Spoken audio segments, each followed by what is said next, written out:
সেখানে বন্দি। আজ তোমাদের ভূতের বন্দি হবার ঘটনা শোনাবো।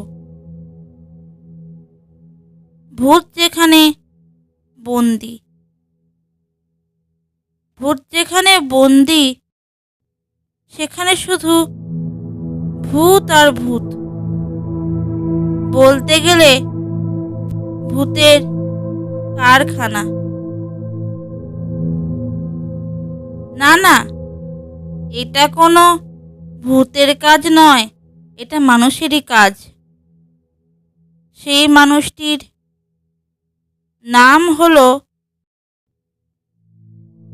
ভূতেশ্বরী।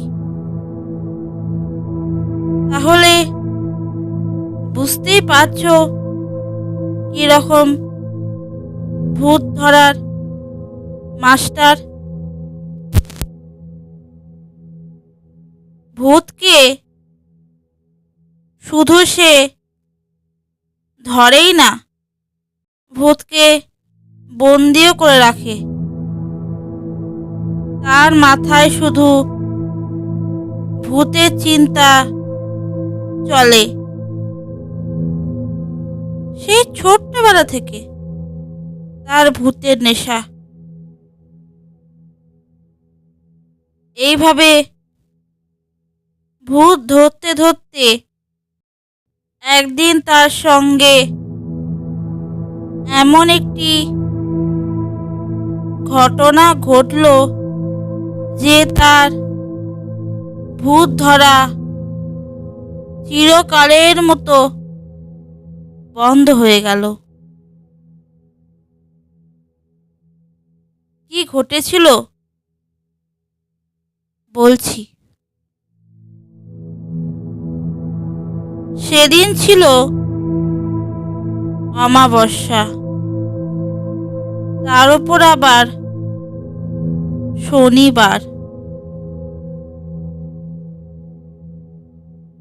সে ভূতের সন্ধানে জঙ্গলে জঙ্গলে ঘুরছে। এইভাবে ঘুরতে ঘুরতে সে একটি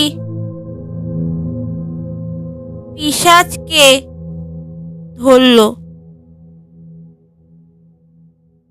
পিশাচকে ধরেই সে নিয়ে চলল তার ভূতের কারখানায়।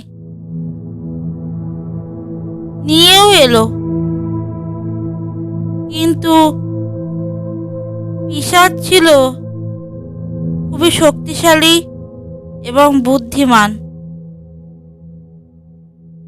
সে কায়দা করে ভূতেশ্বরীর চুলের গোছা শক্ত করে ধরল।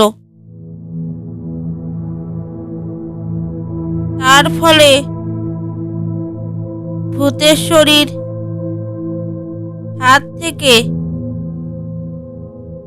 কাচের বোতলটা পড়ে গেল। পিশাচ মুক্ত হলো।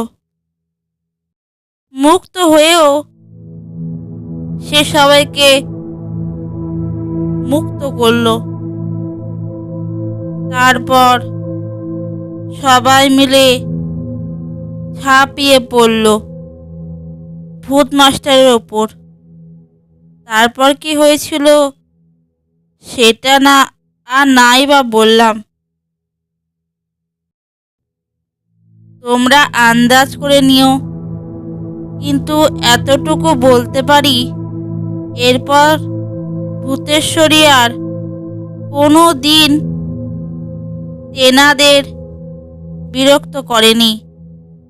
তেনারা এরপর থেকে সুখে শান্তিতে থাকতে লাগলেন। নমস্কার।